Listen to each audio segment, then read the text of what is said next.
What is the most satisfying time you've caught someone in a lie? One time, my family's company was throwing a company Christmas party at an upscale restaurant in New York City. We were in a private room upstairs, but it wasn't like there was security or anything like that, so anyone could, and eventually did come upstairs to mooch. Anyway, I'm there with several members of my family having a good time, enjoying some food and drinks, and getting to know people in the company.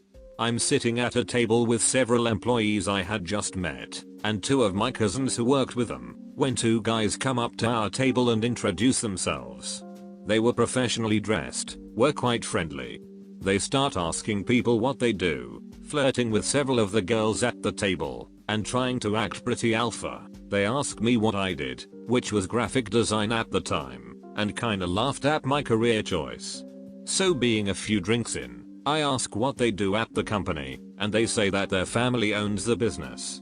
I take a long look at the two of them, take a sip off my drink, and say, "Oh really? I must have missed you at the last family reunion. By the way, I'm Theodore, company's name, nice to meet you." The look on their faces was priceless. They put down their drinks and just walked out. My boyfriend used to work third shift at a popular gas station on the East Coast. He worked with one of those notoriously terrible co-workers that calls in all the time with tons of excuses. Well, one night, she called out saying that she was sick, that she was vomiting and feverish, couldn't come in, sorry. The only person available to work her shift was the district manager, who happened to be in the area for a meeting. District manager comes in and works cashier with my boyfriend. Around 3 AM, who should walk in but the called out co-worker, wasted beyond belief. She bought 2 rolls of Tums and ate one while waiting in line. Waiting in line for the district manager to ring her up and fire her on the spot. TLDR, co-worker fakes being sick, only to return to place of employment wasted and find her boss waiting on her. This isn't someone else, but a lie I told. When I was a kid, I played hockey from school once, and I called them to tell them I was sick. I pretended to be my father and used my best impression of him, and it worked. I had duped the school secretary. So anyway, I spent that whole day in town, just messing around with some friends who left school during study halls, and I went to get some ice cream. While I was eating my ice cream, when I got a call from one of my classmates. I placed my cone in my shirt pocket, which was secure enough to carry, and picked up. She sounded a bit worried. She told me that my uncle had recently come back from military duty for 2 years in Afghanistan, and that he had showed up during my English class to surprise me. He had gotten the news that I was sick, so he had left to visit the house. I panicked and ran to get on my bike, forgetting that my ice cream was still in my shirt pocket. If he had just left, I could meet him at my house before he got there. I pedaled my hardest, going faster on my bike than ever before. I rounded the last block and was almost home free when I saw him walk out of the house, disappointedly. I thought maybe I could fib my way out of this situation, so as I approached, I was prepared to tell him I was out getting orange juice. But who steps out of the house but my mother and father, both ready to surprise their sick son, and wondering how he managed to get melted ice cream all over his nice collared shirt on a school day.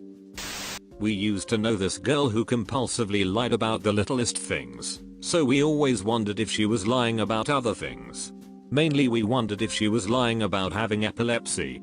Well, she faked a fit in front of a group of us once, at a party. She started pretending to shake, fell to the floor and so on. She then stopped, confirmed that people were looking and paying attention, and then continued. We told her to stop and that she was obviously faking. She left. I once had a graphic designer apply for a post using my artwork in his portfolio. Asked him all about the work and the thinking behind the designs before I showed him the originals and the door. When I was in college, I had just gotten 2 new front tires for my car. A week later my back tire was punctured by a nail. So I went to the local tire shop to have it replaced. Later that day they gave me a call. Tire shop, the estimate to fix the puncture is X. Would you like us to repair it? Me, yes, please. It was a reasonable price. Tire shop, Also, I noticed that the treads on your front tires look dangerously low. Me. My 2 front tires? Tire shop. Yes. They are at 2/32 of an inch low. This is legally worn down and they should be replaced. I can do it today for X dollars.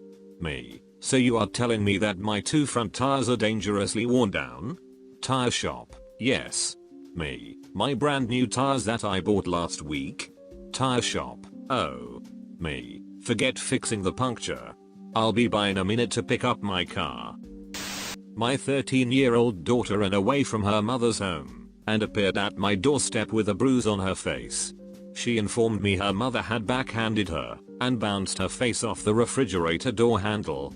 A year later, while in court to gain sole custody of my daughter and representing myself, the court justice asked, "What is this abuse about?" I told him of how my daughter showed up with bruises on her face. My ex stood up and shouted that she would never do such a thing to her child. I couldn't as a mother ever strike my child. Knowing my ex could never pass up an opportunity to correct me, I told the justice. When my daughter showed up, she informed me that her mom had backhanded her and bounced her face off the liquor cabinet. Without missing a beat, my ex said, "It wasn't the liquor cabinet, it was the refrigerator." Sweet justice. I once knew a girl who claimed to have brain cancer.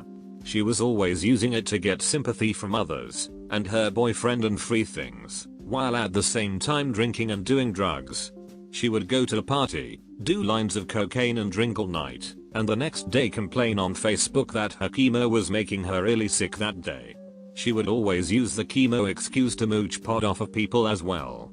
Basically, whenever she wanted a free bar tab or to get out of something her boyfriend wanted to do, brain cancer was her excuse. So one night, I am at a Halloween party and she is there, using her fake brain cancer to get sympathy/free things from guys. She is sitting in the corner smoking weed, crying about how hard it is to have this kind of cancer, and how much the blast radiation makes her sick, and how each day is a struggle. Anyway, she gets up to walk to the bathroom, and in her high, drunken state trips and falls. Immediately a bunch of guys and her boyfriend rush to her aid. Sorry, a side effect of the radiation is loss of balance. This was the last straw for me. I rushed over to her side and told her to stay on the ground. I have first responder training. You've just fallen and your brain is in a very delicate state right now due to the blast radiation. Do I have your permission to help you? Yes, please help me. I feel funny, she lies, loving the attention she is getting from the entire party. I point to her boyfriend. Call 911. We need an ambulance here now. Explain to them that she is undergoing blast radiation for brain cancer. She has taken a hard fall and could have suffered a head injury. At this point she starts to panic. Why are you calling 911? Don't do that. Here, let me call my personal doctor instead. Don't call 911. I calmly tell her boyfriend and the group of bystanders, our mutual friends, that she really should go to the ER. Of course he insists. Long story short, the paramedics show up, we tell them what's going on, and they take her to the hospital in the ambulance. We all get rides to the hospital, and because we are such a large group are asked to sit in the waiting room.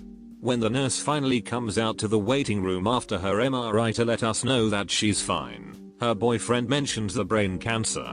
The nurse, of course, is completely confused by this question.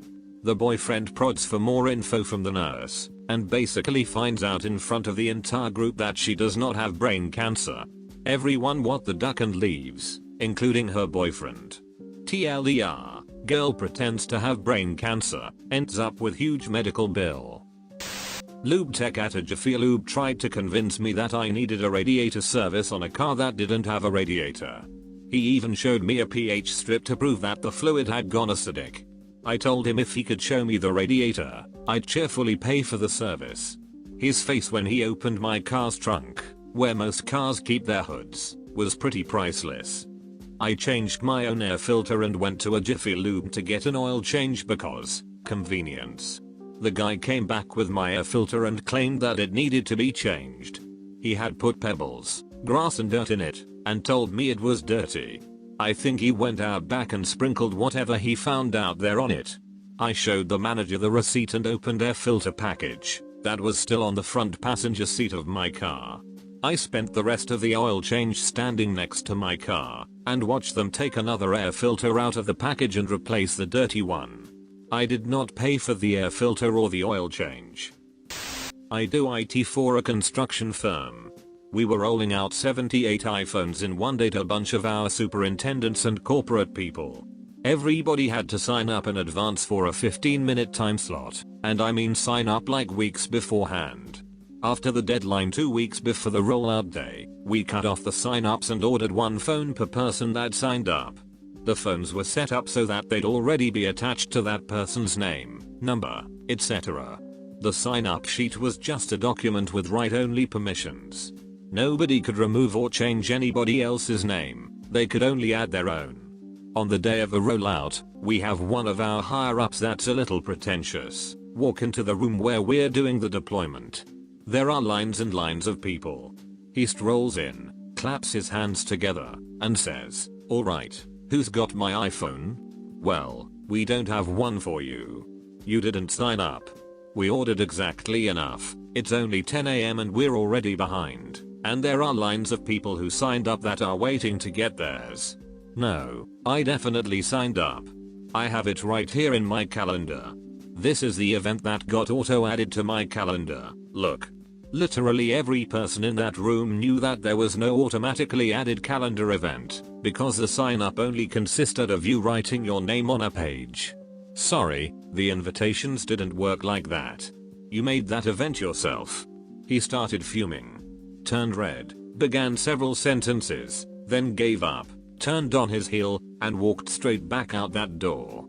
Our non-corporate superintendents and all the other field people really appreciated us that day. Don't act like you're important if you can't even follow the simple instructions we send you, people. Come on. Oh man, there was a mechanic in my hometown. One of my friends goes in and gets something done.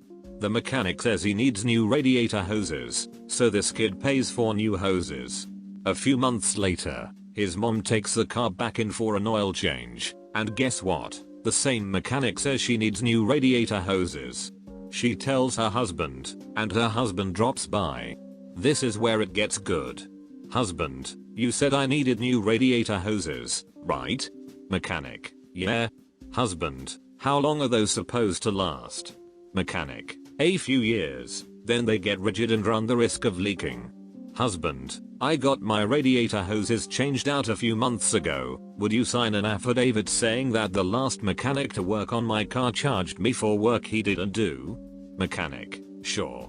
The husband then used the affidavit to sue the mechanic for 3 times the cost of the work, standard in Texas, and split it with his son. Edit, for those who are confused, there is only one mechanic in this story. The paper he signed was testimony against himself.